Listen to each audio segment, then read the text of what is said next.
Hi అండి, hello, నమస్తే. నేను మీ జర్నలిస్ట్ గోపిని. ఇవాళ ఉదయం నుంచి కూడా అంటే చాలా రోజుల నుంచి కూడా ఈ దివ్యాంగులకు సంబంధించి పింఛన్లకు సంబంధించి ఒక ఉత్కంఠ అనేది కొనసాగుతూ ఉంది. ఇవాళ ఎట్టి పరిస్థితుల్లో కూడా అంటే క్యాబినెట్ మీటింగ్ జరుగుతుంది. ఆ క్యాబినెట్ మీటింగ్లో చాలా కీలక అంశాలు చర్చకు వస్తాయి. అందులో ఏదైతే దివ్యాంగులకు సంబంధించి కూడా చర్చకు వస్తుందంటూ కూడా అంటే అందరూ కూడా ఆశించినటువంటి నేపథ్యంలో ఏదో ఒక నిర్ణయం తీసుకోబోతున్నారంటూ కూడా పెద్ద ఎత్తున ప్రచారం జరిగింది. అయితే ఇవాళ క్యాబినెట్లో ఇవాళ ఉదయం నుంచి 11 గంటల నుంచి మధ్యాహ్నం జరిగిన క్యాబినెట్లో అనేక అంశాలు, ఎందుకంటే అంటే రైతులకు సంబంధించి కావచ్చు, పేద ప్రజలకు సంబంధించిన వైద్యానికి సంబంధించిన విషయాలు కావచ్చు, ఇట్లా ఎడ్యుకేషన్కి సంబంధించిన విషయాలు కావచ్చు, ఇప్పటి వరకు ఉన్నటువంటి ప్రాజెక్టులకు సంబంధించినటువంటి విషయాలు, కొత్త కొత్త కంపెనీలు ఏ విధంగా అమరావతికి తీసుకురావాలి, ఇలాంటి అంశాలు, ఇట్లా ఎన్నో అంశాలు కీలక అంటే భూ కేటాయింపులు, ఇట్లా రకరకాల అన్ని అంశాలను కూడా అంటే ప్రభుత్వం అంటే క్యాబినెట్లో చర్చ సుదీర్ఘంగా జరిగింది. వాటన్నిటి మీద కూడా ముందుకెళ్తున్నారు. సో అదేవిధంగానే పెన్షన్లదారులు వాళ్ళు పెద్ద ఎత్తున ఆందోళన వ్యక్తం చేస్తున్న నేపథ్యంలో పెన్షన్కు సంబంధించింది కూడా ఏదైనా సరే చర్చ జరుగుతుంది అనేటటువంటి జరిగి వాళ్ళకు న్యాయం చేస్తే బాగుంటుంది అనే అభిప్రాయం అందరూ కూడా వ్యక్తం చేస్తున్న నేపథ్యంలో దానిపైన కూడా చర్చ జరిగినట్లు తెలుస్తూ ఉంది. బట్ ఏరా అంటే అది అడ్మినిస్ట్రేషన్ పరమైనటువంటి నిర్ణయాలు కాబట్టి వాటిని ఎక్కడ కూడా వెంటనే బహిర్గతం చేయాల్సిన పరిస్థితి లేదు. కాబట్టి ఉన్నటువంటి సమస్య ఏంటి, అసలు దివ్యాంగులకు సంబంధించి గత 5 సంవత్సరాల్లో ఉన్నటువంటి అంటే పొరపాట్లు వాటిని సరిదిద్దడం అంతే తప్ప ప్రభుత్వాధినేత ముఖ్యమంత్రికి అందరికీ తీసేయాలనే ఉద్దేశం కానీ, లేదంటే ఉన్న పెన్షన్లు తొలగించాలని కానీ, లేదంటే వాళ్ళ ఇబ్బందులు గురి చేయాలనేది ముఖ్యమంత్రి గారి ఉద్దేశం కాదు. ఇక్కడ గత 5 సంవత్సరాల్లో సదరన్ సర్టిఫికెట్లు దొంగదారులు తెచ్చుకొని పెద్ద ఎత్తున అక్రమాలకు పాల్పడ్డారు అనేది ప్రధానంగా ఆధారాలు ఉన్నాయి. దానికి సంబంధించే విచారణ జరుగుతుంది.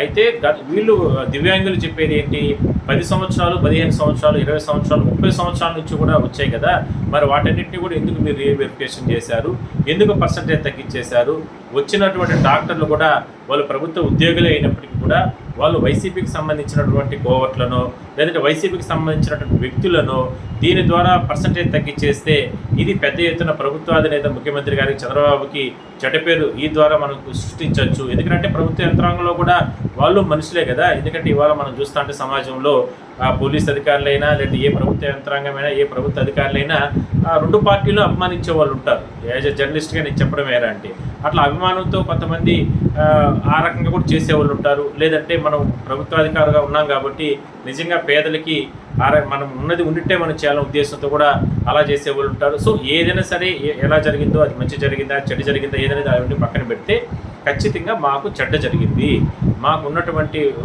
ప్రివిలేజ్ అన్నింటినీ కూడా మేము ఇవాళ కోల్పోయే పరిస్థితికి వచ్చాము, పింఛన్లు ఆగిపోయే పరిస్థితికి వచ్చింది అన్నట్టు కూడా వాళ్ళు పెద్ద ఎత్తున ఆందోళన వ్యక్తం చేస్తున్నారు. కాబట్టి వాటిపైన పునః పరిశీలన చేయాలనేది ప్రధానంగా వాళ్ళ డిమాండ్.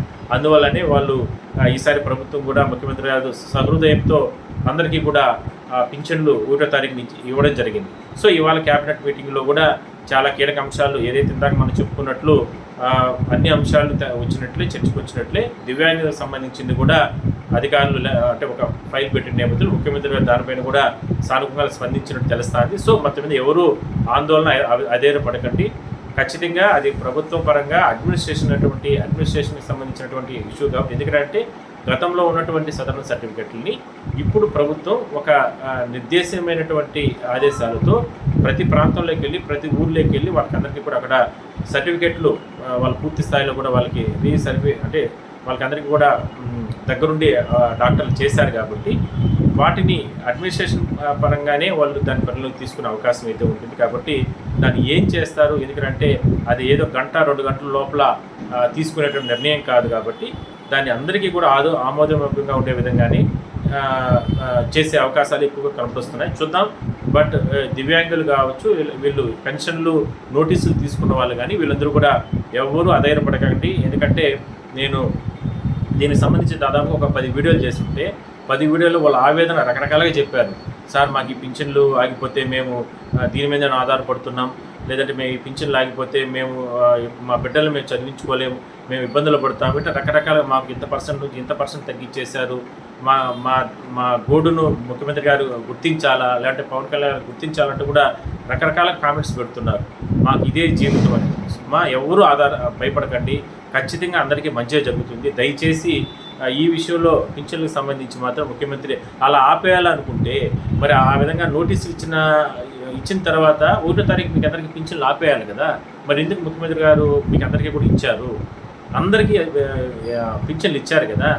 మరి ప్రభుత్వం అదే ఒక ఆదాయము, దాన్ని మనం ఎందుకు ఇవ్వాలి, మనం నిలిపెట్టేద్దాము.